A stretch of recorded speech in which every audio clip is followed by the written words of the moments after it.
कि घर में और किसी की कैसेट लगा दूं तो इशारा कर देते हैं मत चलाओ, बस आपकी सुननी हो। ऐसी कृपा है आपकी, बहुत अनुग्रह है। रोज पधार रहे हैं आपसे। श्री वल्लभाधीश की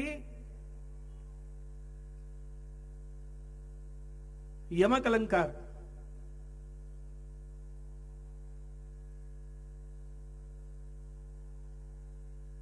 जब एक ही शब्द को अनेक बार प्रयोग किया जाए और अर्थ अलग अलग हो, उसको यमक कहते हैं।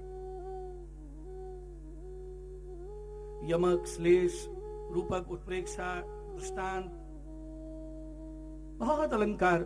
अगर हम इस दृष्टि से परमानंद साहित्य का अध्ययन करें तो उच्च कोटि के साहित्य में परमानंद दास जी के साहित्य को स्थान दिया जाता है।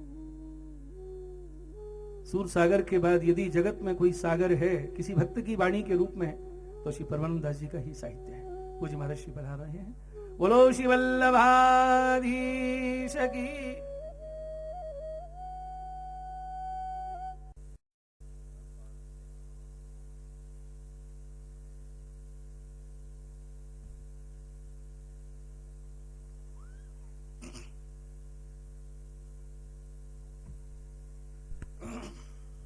ગરદણી પરિવાર દ્વારા પૂજ્યપાદ શ્રી ગોકુ બાવાના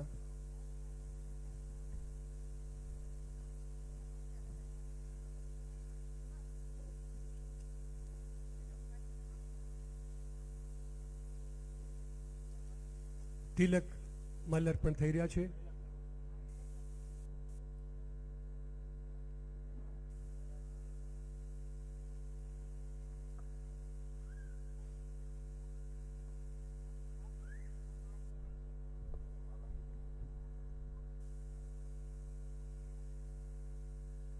बोलो श्री गोकुलनाथ प्यारे की जय, वल्लभ कुल परिवार की।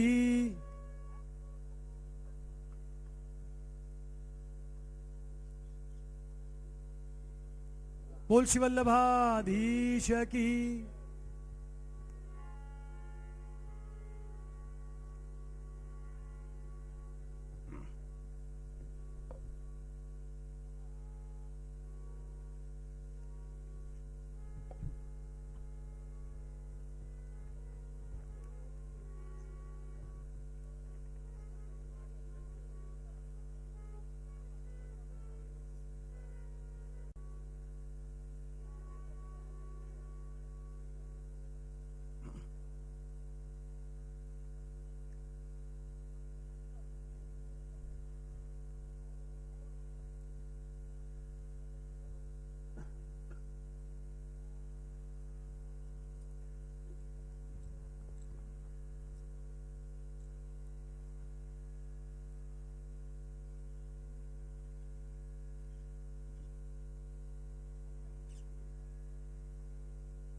श्री वल्लभाधीश की। जोर से बोलिए, बोलो श्री वल्लभाधीश की जय।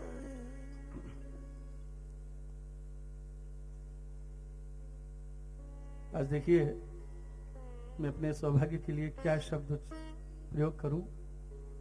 दाएं बाएं आगे पीछे चारों ओर कृपा बरस रही मेरे ऊपर। चहु जने जीव पर दया विचार। दोनों ओर से वर्षा हो रही है। सामने प्रभु भागवत विराज रहे हैं, श्रीजी बाबा विराज रहे हैं, हमारे वल्लभ कुलमणि पूज्य महाराज श्री विराज रहे हैं, यहाँ बाबा श्री विराज रहे हैं, सामने पुष्प स्वरूप श्रीमद भागवत विराज रहे हैं, और उससे भी ज्यादा सौभाग्य इतने वल्लभी वैष्णव वृंद विराज रहे हैं। पीछे श्री बालकृष्ण प्रभु विराज रहे हैं। बालकृष्ण जी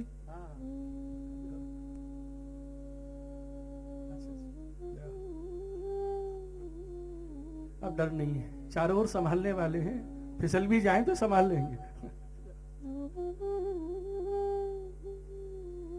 साहित्य चर्चा चल रही है, थोड़ा सा आस्वादन करिए, क्योंकि ये साहित्य समारोह है, थोड़ा साहित्य चर्चा का भी आनंद प्राप्त करें। यमक अलंकार, जब किसी कीर्तन में एक शब्द 2 या 3 बार, कितनी भी बार आवे है और प्रत्येक बार उसका अर्थ अलग अलग हो, तो वहां यमक अलंकार होता है। परसों एक छाक कीर्तन गाया था, परमानंद दास जी के कुछ कीर्तनों में यमक अलंकार का बहुत सुंदर प्रयोग हुआ है। सकल पाक परमानंद, आरोगत परमानंद, परमानंद जानत सब बातन को मूल। जब एक शब्द एक के बाद अनेक बार आवे और अर्थ भिन्न भिन्न हो, उसे यमक अलंकार से माधुर्य सौंदर्य पैदा होता है। और श्लेष, यमक में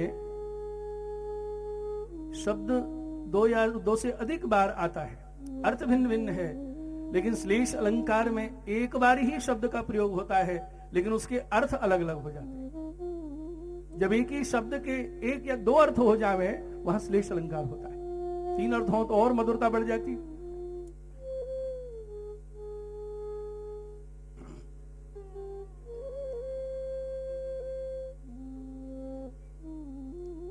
यह तो कोऊ हरि की भांति बजावत गौरी, हो यह घाट भाट तज के सुनत वेणु धुन दौरी।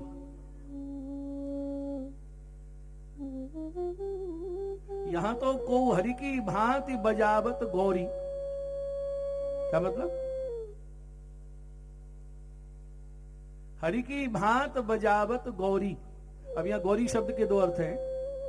एक गौरी राग है और गोरी गोपी से कहें गोरे रंग वाली। यहां तो को हरि की भांत बजावत गौरी, ओ हो यह घाट बाट तज के सुनत वेणु धुन दौरी। बंसी में गौरी राग बजाई, मैं दौड़ी, मैंने समझी ठाकुर जी बजा रहे हैं, लेकिन राग गौरी है और बजा रही है गोरी, गोरे रंग वाली कोई गोपी। तो यहाँ गौरी शब्द का माधुर्य देखिए। इसी प्रकार उपमा, फिर उसके भेद, पूर्णोपमा, जहां उपमान, उपमेय, वाचक और धर्म चारों होते हैं। प्रथम दिन कीर्तन गाया था, धन धन राधिका के चरण। तो ऐसे बहुत अलंकारों का प्रयोग। अच्छा, एक और विशेषता है, हमारे इन वाग्यकार अष्ट सखाओं ने कभी ऐसा विचार करके कीर्तन नहीं गाया कि इसमें अलंकारों का प्रयोग हो। शब्दालंकार या अर्थालंकार के द्वारा ये रचना बहुत सुंदर लगे, ये दृष्टिकोण नहीं रहा है। तो जैसा देख रहे हैं, भगवान हृदय से प्रेरणा देके जो प्रकट करा रहे हैं, ये इतनी दिव्य वाणी है। और कवि रचना करते समय अलंकारों की ओर ध्यान रखते हैं और उनका जितना अधिक प्रयोग हो सके ऐसा प्रयास करते। जैसे रीत काल के कवि हैं केशवदास जी, कहीं कहीं तो हट पूर्वक अलंकारों को जोड़ने के लिए उन्होंने भाव पक्ष को भी शिथिल कर दिया है। इसलिए उनको लोगों ने क्या संज्ञा दे दी है, कठिन काव्य का प्रेत, यूं कह दिया। जबकि उनका तीसरा स्थान है सूर सूर तुलसी शशि उड़गन केशवदास, कठिन काव्य का। क्योंकि शब्द योजना में, शब्दों के चयन में इतने तल्लीन हो जाते हैं कि भाव पक्ष शिथिल हो जाता है। और ये बात अष्टछाप में नहीं मिलेगी, यहां भाव प्राधान्य है। तो ये अलंकारों का प्रयोग देखिए, हम थोड़ा अलौकिक दृष्टि से विचार करें तो ये छंद अलंकार भी स्वरूपात्मक हैं, क्योंकि श्रुतियां जो हैं वो छंद हैं, ये स्वरूपात्मक हैं। तो ऐसे भगवतियों के सामने ये अपने दिव्य स्वरूप में प्रकट हो जाते हैं। और कहा कि कभी तो हमारा दुरुपयोग करते हैं, जो राज आश्रित हैं हमारे द्वारा उनको रिझाते हैं, आप ही हो जो हमारा विनियोग प्रभु सेवा में करते हो, इसलिए हमें अंगीकार करा दीजिए। और ये अपने आप अंगीकृत हो गए हैं। और यहां इनका प्रयोग जब हुआ है तो ये सब भी कृतार्थ हो गए हैं।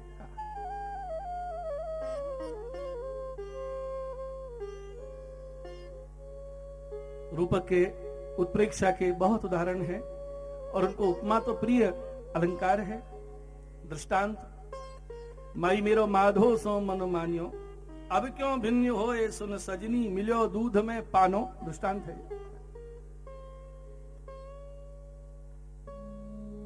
विशेषोक्ति, व्यतिरेक, सब उदाहरण है। और समस्त रसों के उदाहरण परमानंद साहित्य में प्राप्त होते हैं। 10 रस, श्रृंगार रस के दोनों पक्ष, संयोग और विप्रयोग का वर्णन उनके साहित्य में है, और विरह की 10 अवस्थाओं का उदाहरण उनके साहित्य में मिलता है।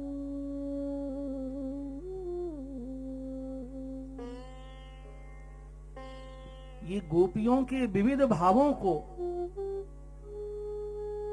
जो पदों में प्रकट किया है, नंददास जी ने इन भावों को नायिका भेद के रूप में समझाया है, और आगे के कवियों को ये लिखने की प्रेरणा मिली।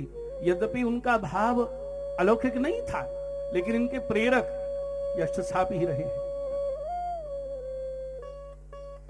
ये बहुत साहित्यिक विषय है। नायिका भेद के अनेक उदाहरण हैं।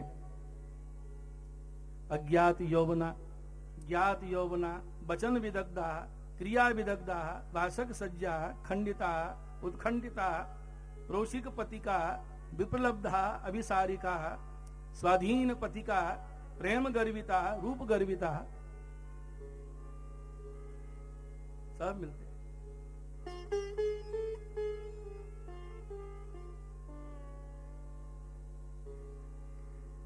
परमानंद जी के कीर्तनों में